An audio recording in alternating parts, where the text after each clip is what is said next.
ये 13 दोष ऐसे हैं जिसके जीवन में होंगे तो उसको कभी शांति, कभी सुख, कभी ऐश्वर्य ये टिकेगा नहीं और दुर्गति निश्चित हो जाएगी। बहुत ध्यान से सुने।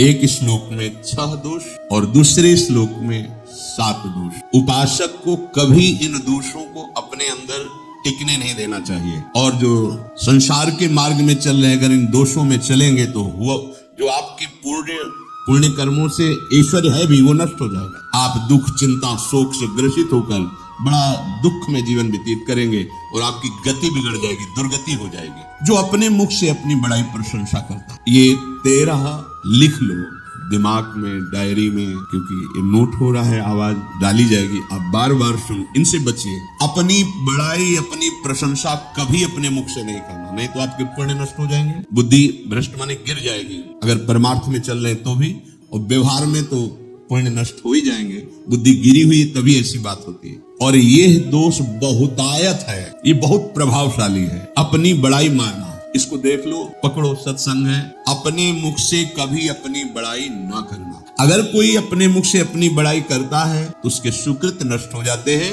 बुद्धि भ्रष्ट माने गिर जाती, पतित हो जाती है, फिर निर्णय ठीक नहीं। अगर हमारा सारथी, हमारा ड्राइवर मूल हो तो कहीं भी हमको गिरा देगा, तो वो बुद्धि भ्रष्ट मतलब गिर जाती है, निर्णय करने लायक नहीं रहती।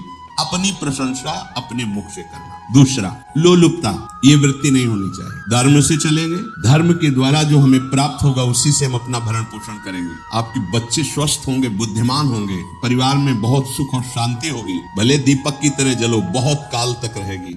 लक्ष्मी जी भी आपके घर में बहुत काल, हम ये नहीं कहते कि बहुत नहीं, जितनी है बहुत सुख शांति से चलोगे। अगर लोलुपता करोगे, हिंसा, छल कपट, व्यभिचार, चोरी, ऐसे धन आ जाए, वो आएगा, लेकिन वो हाइलोजन की तरह आएगा, एकदम प्रकाश और फ्यूज, बिल्कुल अंधकार करके जाएगा। देख लेना, तुम्हारे जो सुख के हेतु है, तुम्हारा शरीर, तुम्हारे बच्चे, तुम्हारी पत्नी, तुम्हारा परिवार, उसको देख के तुम रात दिन जलोगे बिना आग के। ऐसे उनके आचरण होंगे, ऐसे उनके अंग होंगे, ऐसे उनके दिमाग होंगे, ऐसा उनका व्यवहार होगा। ये लोलुपता अगर उपासक में या किसी में है, उसको नष्ट कर, सावधान। तीसरा, यदि आपका अपमान होता है तो आपको उसे सहन करना होगा, उससे आपके पाप नष्ट हो जाएंगे। जो तनिक सा भी अपमान होने पर बहुत क्रोध करके दूसरे का अपकार करने लगता है, ये आपका पतन करा देगा, ये आपको फंसा देगा, हृदय जलेगा, अर्थव्यवस्था नष्ट होगी, पूरा परिवार दुखी होगा। जरा सा अपमान की संभावना में आप किसी से भी भिड़ गए, किसी से भी,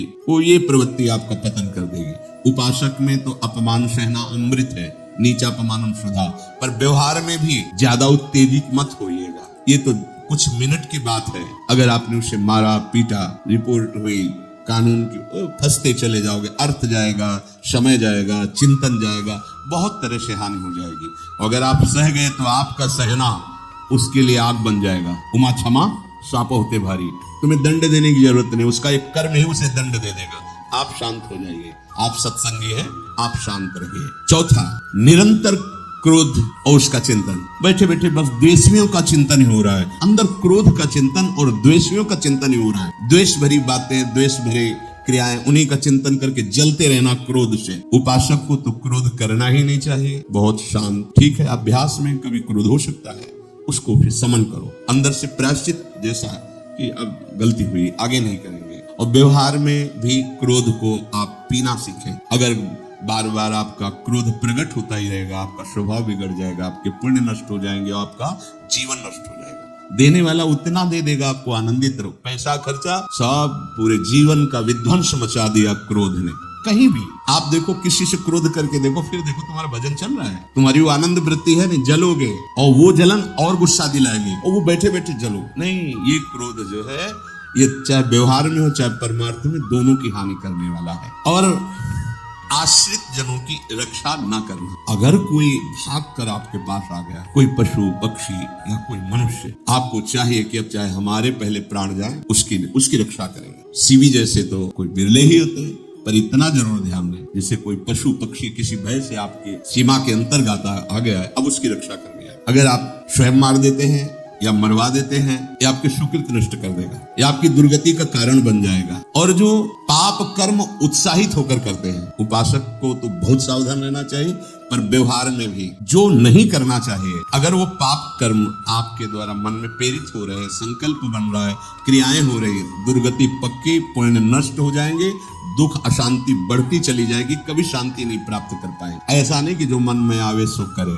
पापाचरण निडर और उत्साहित होकर करना, अगर ऐसे लक्षण हैं, निश्चित दुर्गति होती है। ये 6, अपनी बहुत बड़ाई करने वाला अपने मुख से, लोलुपता, तनिक से अपमान में सहन ना करने वाला, निरंतर क्रोधी और आश्रित जनों की रक्षा न करने वाला, और निडर हर्षित होकर पाप कर्म करने वाला। दूसरे श्लोक में 7 है, 6 7। 1, संभोग का ही चिंतन करना, संभोग में ही मन लगाना, संभोग दूसरी स्त्रियों के साथ करने की भावना। संभोग, पहला है संभोग, रात दिन बैठे बैठे बस यही चिंतन करना, गंदी बातों का, गंदी बातें देखना, गंदी बातें सुनना, गंदी बातों का चिंतन करना। फिर अन्य माताओं बहनों के प्रति काम दृष्टि से देखना, कोई आ जा रही दृष्टि से, काम भाव से देखना, भोग बुद्धि से देखना, निश्चित पुण्यनाश, दुर्गति। बड़े बड़े उदाहरण इतिहास में हैं जिन्होंने ऐसा दृश्य नेत्रों से देखने की चेष्टा की, मन में संकल्प किया, भोगने का, नष्ट हो गए, चाहे वो कितने बड़े प्रतापी हो। ये दुर्योधन कोई साधारण थोड़ी है, भगवान व्यासदेव जी के द्वारा ही तो ना, भगवान व्यासदेव जी ही इसकी उत्पत्ति का कारण है। आप देखो इतने महान पुलस्त जी ही उत्पत्ति का कारण है रावण की। बस यही ऐसे दोष हैं जिनके कारण जीव नष्ट हो जाता है। ठीक है, धर्मयुक्त काम भगवान ने आदेश किया है, आपका पाणिग्रहण संस्कार हो गया है, संतानोत्पत्ति की भावना से कुछ पवित्र तिथियों का त्याग करते हुए चर्चा में हुई है। एक नियम है, एक आदेश है शास्त्र का। आप बहुत काम प्रवृत्ति वाले हैं तो प्रत्येक मास में जब माता वैद्य पवित्र हो जाती मासिक धर्म से, तो जिनका पाणिग्रहण आपने किया, जो पत्नी स्वरूप है, वो ठीक, वहां भी बार बार के लिए व्यभिचार प्रवृत्ति के लिए शास्त्र आदेश नहीं करता, संयम पूर्वक, और उसका चिंतन नहीं करना। पाणिग्रहण संस्कार है, घर में विराजमान है, एक संयम, एक नियम के अनुसार उसका चिंतन तो फिर भ्रष्ट कर देगा। चिंतन प्रभु का करना है, चिंतन प्रभु की सेवा जो आपके कर्तव्य, इसके चिंतन से बचो। घातक है, बहुत बड़ा जहर है, अगर विषय चिंतन होने लगा तो मरोगे, जिंदा जलोगे, दुर्गति भी होगी। ये अंदर की जो आग है ना, कामाग्नि, ये इतनी बढ़ती चली जाएगी, हमारे होश खराब हो जाएंगे कि मुझे क्या करना चाहिए, क्या नहीं करना चाहिए। कोवा मदांधो मदनातुरोवा, अंधा हो जाएगा, नहीं दिखाई देगा अनुजा तनुजा, क्या है कौन है, कुछ नहीं, भ्रष्ट बुद्धि। संभोग का चिंतन नहीं। धर्मयुक्त काम आदेश है शास्त्र में। यदि आप प्रवृत्ति मार्ग में है तो अपनी पत्नी को जो पाणिग्रहण स्वीकार किया है, वहां भी पवित्र तिथियों का त्याग करते हुए, एकादशी है, रामनवमी है, नव दुर्गा है, जन्माष्टमी है, राधाष्टमी, जो पवित्र तिथियों का त्याग करते हुए और ऐसे जो मर्यादाएं हैं उसके अनुसार, और कहीं पराई स्त्री के साथ संभोग की बात, निश्चित दुर्गति पक्की है। ऐसे माताओं के लिए है, स्त्री शरीर के लिए है। यदि वो ऐसी गलत चेष्टा तो पतिवंचक परपति रति करई रो नरा कल्पसत पर। ये भोग चिंतन से बचने की चेष्टा कीजिए तो क्रिया से अपने आप बच जाएंगे। क्रिया के पहले चिंतन होता है, चिंतन से ही क्रिया का आवेश आता है। चिंतन संभाले, इसी से भगवत प्राप्ति होती है, चिंतन से, और इसी से दुर्गति भी होती है।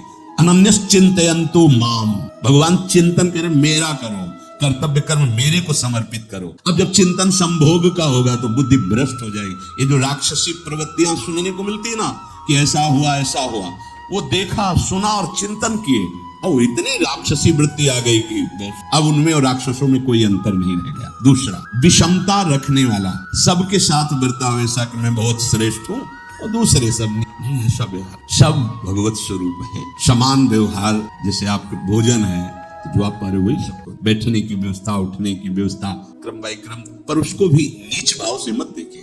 उस कोटि का उसको प्यार दीजिए, दुलार दीजिए, सम्मान दीजिए। इतनी विषमता न फैलाते रहे अपने जीवन में कि आप सबके निंदा के पात्र बन जाए। विषमता, सबको प्यार, हाँ ठीक है, पुत्र का अलग प्यार है, भाई का अलग प्यार है, पिता का अलग प्यार है, पर हमारा व्यवहार प्रीति युक्त होना चाहिए, विषमता भरा नहीं होना चाहिए। अगर हमारे चित्त में विषमता ही रही तो संसार है, प्रभु नहीं है। जीत विषम संसार, कीर्ति जग बिस्तर है। जो विषमता पर विजय प्राप्त कर लेता है वही भगवत प्राप्ति का अधिकार। ये विषमता बहुत बड़ी हानि है। तीसरी बात, अत्यंत मानी होना। जहां आपके प्राण कमजोर होंगे, पुण्य नष्ट होगा, आयु श्री सब नष्ट होना है, ऐसे आचरण करवाएगा गुरुजनों के साथ, महापुरुषों के साथ। ये बहुत नीच प्रवृत्ति है। अत्यंत मान प्रियता, मुझे सम्मान मिले। उत्तम प्रवृत्ति है सबको मान देना, स्वयं अमानी रहना। चौथा, दान देने की बात कह के मुकर जाना या दान देकर पश्चाताप करना। दे दिया है, बहुत जल रहे हो, दूसरे से वार्ता कर रहे हो कि पता नहीं क्या बुद्धि में हो गया, हमने उसको इतना कहा था, उतना दे दिया, क्यों दे दिया, ऐसा ऐसा, मतलब अंदर चिंतन करना, क्यों दे दिया, तो दिया। इसके बाद जो आपका जलन हो रही, पश्चाताप, सुकृत नष्ट हो रहे हैं। दान देकर पश्चाताप करना या दान देने की बात कह के मुकर जाना। आपने कह दिया आपको इतना इतना ऐसा, अब आप मुकर गए, ब्याज सहित तुम्हें देना होगा, ये तुम्हारी दुर्गति का कारण बन जाएगा। ऐसे ही नहीं बोलना चाहिए, बहुत होश से। वाणी एक अमोल है, जो कोई बोले जान, ये तराजू तौल के तब मुख बाहर आन। पांचवा, अत्यंत कृपण होना, ना परिवार को सुखी कर पा रहा, ना अपने को सुखी कर पा रहा है। एक एक सिक्का बैंक में जब मर गया। धन की वास्तविक गति यही है कि अपने परिवार को खूब उसकी अनुकूलता प्रदान करो, उसमें से कुछ हिस्सा किसी ऐसे को जिससे तुम्हें बदले में कुछ लेने की भावना ना हो। कोई साधु महात्मा, गाय, पशु, पक्षी, किसी भी जीव बीमार है, शरीरधारी, उसके जिससे कुछ कभी लेने की भावना न हो, एहसान की भावना न हो। शो धन धन्य प्रथम गति जाकी, धन्य हो गया उसका धन। अब कृपण का धन किसी काम में ना सुख, ना परिवार के सुख, ना धर्म कार्यों में, व्यर्थ जीवन चला गया। उसी धन का चिंतन करना, उसी का संग्रह करना और उसी की रक्षा करते करते शरीर छोड़ देना, तो चिंतन बिगड़ गया। तो कह रहे हैं जो कृपणता है और अर्थ और काम की प्रशंसा, उसी की चर्चा, उसी का चिंतन, रुपया और भोग, उसी की चर्चा कर। जहां बैठे रुपया की चर्चा, भोग की चर्चा, जहां एकांत में बैठे उसी का चिंतन, कैसे रुपया बढ़े, कैसे भोग मिले। और अगर अवसर मिला तो रुपया अधर्म से आवे चाहे धर्म से, उसको इसकी कोई परवाह नहीं। भोग चाहे धर्म से हो चाहे अधर्म से, जिसका अर्थ और काम भोग ही चिंतन है, वो धर्म, जिसका धर्म चिंतन का विषय है, तो अर्थ और काम भी ऐसा होगा जो मोक्ष प्रदान करने वाला हो। धर्म, अर्थ, काम, मोक्ष। और जो बालक, स्त्री, पागल, असहाय, जो इनकी रक्षा न करके इनकी हानि करता है, दुर्गति निश्चित है। माना आपकी पत्नी है, उसका स्वभाव बिगड़ा हुआ है, क्रोधी है, कटु वचन बोल, लेकिन आपके ही प्रारब्ध के लिए, माना आपका पति ऐसा स्वभाव वाला, पर आपके ही प्रारब्ध से तो संयोग बना है आकर, अब इसका निर्वाह कर ले जाओ तो पवित्र हो जाओगे दोनों। और अगर झगड़ा और लड़ाई और मारपीट और कहीं हिंसादि के रूप में उतर गए तो फिर और करनी बिगड़ गई। बालक है, आप उसको ज्ञान नहीं कि आप पवित्र है, क्या पवित्र है, उसको ज्ञान नहीं कि आप उसके साथ व्यवहार अच्छा कर रहे हैं कि बुरा कर रहे हैं। रक्षा करनी है आपको, शोषण नहीं करना। कह रहे स्त्री, बालक तो पागल, जैसे विक्षिप्त पागल है, आपको रक्षा करनी है। बन जाए तो उसको भोजन, ऐसा नहीं कि ईंट मारो, उसको अपमानित करो, उसकी बुद्धि खराब है, प्रारब्ध खराब हो गई है। तो शास्त्र आज्ञा करता है, स्त्री, बालक जैसे पागल, विक्षिप्त आदि है, असहाय है, असमर्थ है, बूढ़ा है, वो आप सेवा भी करो, दो गाली दे सकते हैं, उनकी बुद्धि बिगड़ गई, आपको उनको दंड नहीं देना, मारना नहीं है आपको। मान लो आपके बड़े बूढ़े बुजुर्ग जन हैं, आप सेवा भी कर रहे हो तो आपको कटु वचन बोल सकते हैं, आपकी निंदा कर सकते हैं, लेकिन आपको उनके साथ व्यवहार सद करना है। अगर आपने इन दोषों को स्वीकार किया तो निश्चित आपकी दुर्गति होगी, न इस लोक में आपको शांति मिलेगी न परलोक में। इसलिए इन दोषों को बार बार सुन करके और हृदय में जांचो कि कहीं है तो नहीं, अगर है तो सत्संग, भजन बल, भगवत प्रार्थना के बल से इन दोषों का त्याग कर दो, जीवन मंगल में हो।